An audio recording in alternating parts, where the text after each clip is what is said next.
नमस्कार दोस्तों, आर्या सक्सेस मंत्र में आपका स्वागत है। हम लोग आधुनिक भारत का इतिहास पढ़ रहे हैं, जिसमें कि हम लोग 2 चैप्टर पढ़ चुके हैं। पहला चैप्टर में रेगुलेटिंग एक्ट 1773 पढ़े और दूसरा चैप्टर में हम लोग पढ़े हैं Pitt's India act 1784। Pitt's India act 1784। तीसरा चैप्टर में हम लोग पढ़ेंगे चार्टर एक्ट। तो आधुनिक भारत का यह जो हम लोग सेशन पढ़ेंगे, अध्याय लेसन 3 है, जिसमें हम लोग चार्टर एक्ट के बारे में पढ़ेंगे 1793 से चार्टर एक्ट से लेकर 1853 तक का चार्टर अकाउंट तक का हम लोग इस वीडियो में कवर करेंगे। तो चलिए सेशन को शुरू करते हैं। ये जो मॉडर्न हिस्ट्री जो है, ये सभी एग्जाम, जितने भी गवर्नमेंट से रिलेटेड एग्जाम है, UPSC, JPSC, BPSC, SSC CGL, MTS, GD और जितने भी पीसीएस एग्जाम जितने भी है, या फिर स्टेट लेवल का एग्जाम जितना भी, सभी एग्जाम के लिए बहुत ही महत्वपूर्ण है। अगर आपको डिटेल से समझना है तो वीडियो को देखिए। अगर आप शॉर्टकट मेथड अपनाना चाहते हैं तब आप इसको स्किप कर सकते हैं, क्योंकि ये यहाँ पे शॉर्टकट, किसी भी चीज़ का कोई शॉर्टकट नहीं होता है। तो चलिए, पहला है चार्टर्ड अकाउंट 1793। तो चार्टर्ड अकाउंट 1793 में क्या किया था कि कंपनी के व्यापारिक अधिकार को अगले 20 वर्ष के लिए आगे बढ़ा दिया गया। यानी कंपनी का जो व्यापारिक अधिकार जो था, व्यापार करने का अधिकार, वो अगले 20 साल तक के लिए और बढ़ा दिया, एक्सटेंशन दे दिया कि आप और व्यापार 20 साल और आगे व्यापार कर सकते हो। उसके बाद ही आगे कोई रेगुलेशन एक्ट बनाएगा या फिर कोई एक्ट बनेगी। उसके बाद फिर आया 1793 में, अब 20 साल जोड़ दो तो आ गया कितना, चार्टर एक्ट 1813 आ गया। फिर अब 1813 से क्या कहा गया चार्टर एक्ट में, तो 1813 के चार्टर एक्ट में चार्टर की अवधि समाप्त होने के बाद, यानी पहले का जो चार्टर एक्ट समाप्त होने ही वाला था, तो 1813 में क्या हुआ, कंपनी का चार्टर की अवधि समाप्त होने वाली थी। तो इंग्लैंड में कंपनी के व्यापारिक एकाधिकार को समाप्त करने की मांग की जाने लगी। पहले तो क्या हुआ, 1793 का जो चार्टर्ड यानी एक्ट जो बना, उसमें 20 साल बोला कि ठीक है तुम और 20 साल व्यापार करो। कंपनी को, ईस्ट इंडिया कंपनी को दे दिया, बोला ठीक है तुम व्यापार करो। और तो उसके बाद जब ये 20 साल बीत गया, तो 20 साल जब बीता तो 1813 ईस्वी आ गया। 1813 ईस्वी में अब हंगामा करने लगा सब कोई, अंग्रेजों ने, इंग्लैंड में हंगामा होने लगा कि कंपनी का अब जो है ना एकाधिकार, व्यापारिक करने का एकाधिकार जो वो समाप्त किया जाए, क्योंकि उसमें ईस्ट इंडिया कंपनी ही व्यापार कर सकता था भारत में, कोई दूसरा नहीं। तो इस एकाधिकार को समाप्त करने का मांग किया गया। अब देखते हैं आगे क्या होता है कि कंपनी के भारतीय साम्राज्य में अत्यधिक वृद्धि हो जाने से भी उनके व्यापारिक और राजनीतिक दोनों मोर्चों की संभालना मुश्किल हो रहा था। यानी देखो कि ध्यान देना कि कंपनी का जो है भारतीय साम्राज्य में अत्यधिक वृद्धि हो जाने से, यानी साम्राज्य बड़ा हो गया, धीरे धीरे क्या हो रहा था कि अंग्रेज लोग अलग अलग क्षेत्र पे कब्जा करते जा रहा था। तो इस तरह क्या हुआ कि उसका क्षेत्र बढ़ गया। तो क्षेत्र जब बढ़ गया, अब व्यापार करना और राजनीतिक दोनों चीज़, तो यानी एक शासन करना और व्यापार करना दोनों मोर्चा संभाल रहा था। अब ये तो मुश्किल हो रहा था कंपनी को। इसके साथ ही हस्तक्षेप के सिद्धांत और नेपोलियन द्वारा लागू की गई महाद्वीपीय व्यवस्था से अंग्रेजों के लिए यूरोपीय व्यापार के मार्ग लगभग बंद हो गया था। और यूरोपीय व्यापार के लिए जो है ना मार्ग एरिया यानी बंद हो चुका था, यानी यूरोप में व्यापार करना मुश्किल हो चुका था। तो इस वजह से बोल रहा है कि इसलिए सब कोई चाहता था कि कंपनी का व्यापार का एकाधिकार समाप्त हो जाए। मतलब कि वहाँ का और सब लोग चाह रहा था इंग्लैंड में कि कंपनी सिर्फ ही व्यापार नहीं करे, यानी इसको ओपन कर दिया, खोल दिया जाए सबके लिए, ऐसा कोई नियम बनाया जाए। ठीक, इन परिस्थितियों में 1813 का चार्टर एक्ट पारित हुआ, जिसमें निम्न व्यवस्थाएं की गई। अब देखो क्या क्या व्यवस्था की गई। पहला व्यवस्था क्या किया कि कंपनी का भारतीय व्यापार का एकाधिकार समाप्त कर दिया गया, यद्यपि उसका चीन से व्यापार एवं चाय से के व्यापार का एक अधिकार बना गया। यानी 1813 में अब देखो क्या क्या प्रावधान होने स्टार्ट हुआ कि भारत के साथ जो व्यापार हो रहा था इसका, वो एकाधिकार समाप्त कर दिया गया। लेकिन चीन के साथ जो व्यापार और जो चाय का व्यापार का, ये एकाधिकार अभी तक ईस्ट इंडिया कंपनी के पास ही रहा। कंपनी के भागीदारों को भारतीय राजस्व से 10.5% जो है ना लाभांश दिए जाने की व्यवस्था की गई।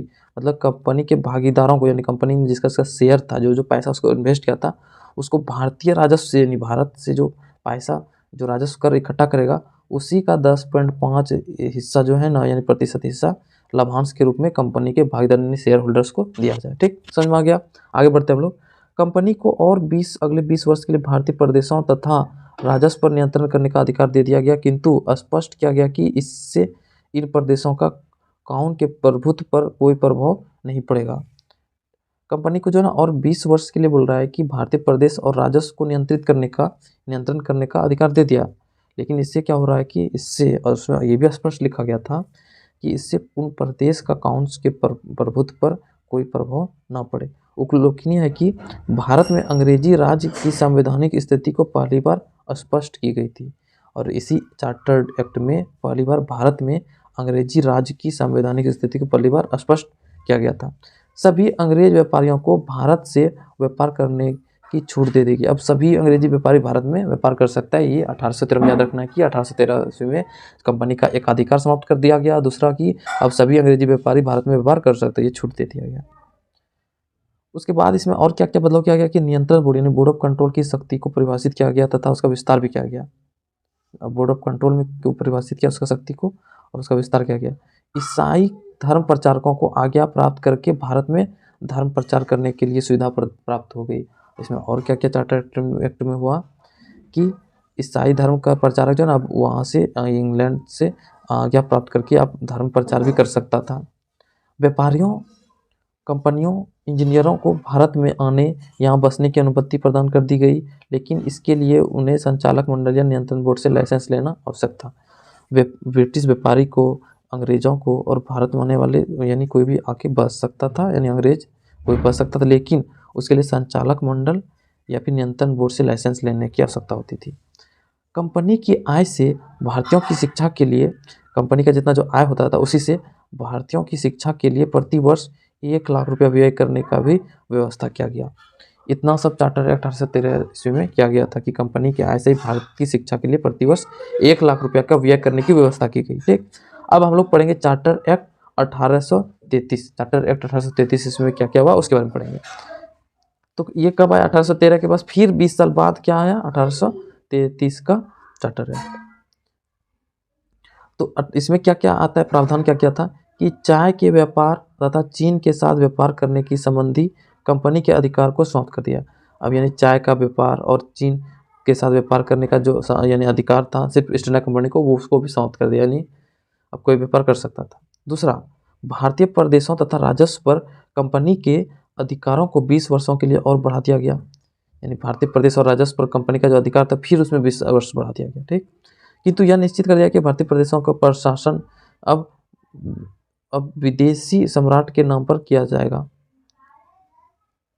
अंग्रेजों को बिना अनुमति पत्र के ही भारत में आने तथा रहने की आज्ञा दे दी गई। अच्छा, तो इसमें क्या हो रहा है? सुधार किया 1813 ईस्वी में बोल रहा था कि उसमें ब्रिटिश व्यापारी, इंजीनियर या फिर अंग्रेज, कोई भी अंग्रेज शासक, अंग्रेजी व्यक्ति यहाँ पे भारत में आकर रहना होगा, लेकिन उसको संचालक मंडल या फिर बोर्ड ऑफ कंट्रोल से लाइसेंस लेना पड़ेगा। ठीक, लेकिन 1833 ईस्वी में क्या कर दिया? अब वो लाइसेंस लेने का प्रावधान हटा दिया। अब क्या किया कि अंग्रेज बिना कोई अनुमति से भारत में आने और रहने की आज्ञा दे दी गई, और भारत में भूमि भी खरीद सकते थे। अब भारत में भूमि भी खरीदा जा सकता था।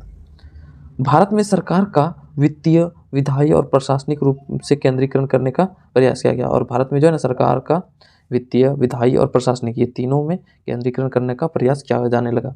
बंगाल का गवर्नर जनरल भारत का गवर्नर जनरल होगा। यहीं से स्टार्ट हुआ कि अब पूरे बंगाल का जो गवर्नर जनरल था वो पूरे भारत का गवर्नर जनरल कहलाएगा।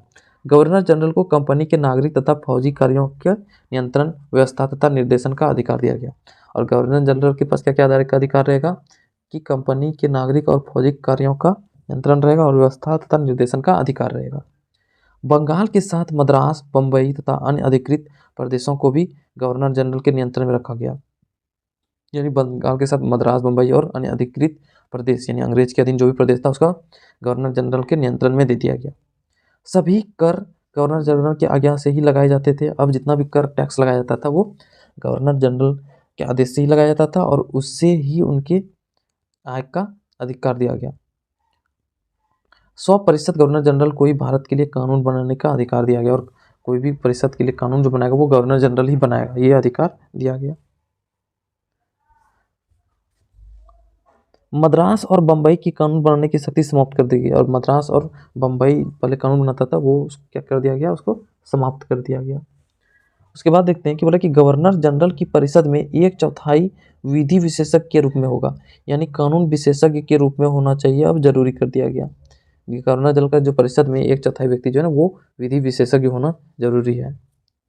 मैकाले का पहला विधि विशेषज्ञ था। मैकाले जो था पहला विधि विशेषज्ञ यानी कानून विशेषज्ञ था मैकाले। भारतीय कानून को संचालित, संहिताबद्ध तथा सुधारने की भावना से एक और बड़ा विधि आयोग की नियुक्ति की गई और इसी टाइम में एक विधि आयोग का नियुक्ति भी किया गया था। क्यों किया गया था? तो भारत का कानून को संचालित करने, संहिताबद्ध करने के लिए और सुधारने के लिए, ये 3 चीज़ करने के लिए विधि आयोग का ही नियुक्ति कर दिया गया।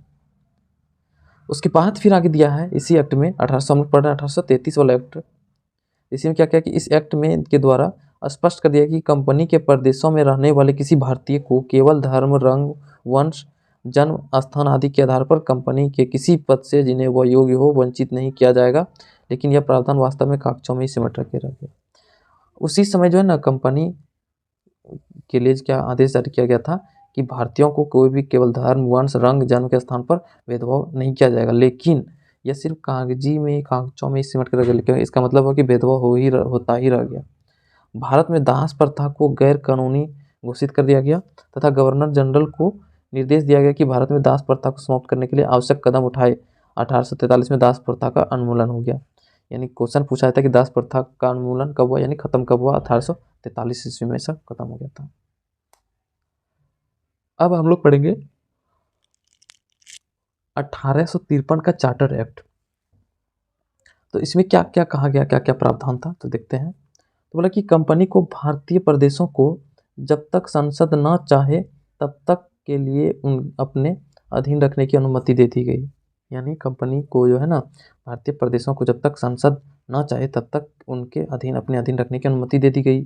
डायरेक्टरों की संख्या 24 से घटाकर 18 कर दिया। पहले कितना था डायरेक्टर्स में, यानी संख्या कितना था? 24, लेकिन उसको घटाकर 6 कर दिया।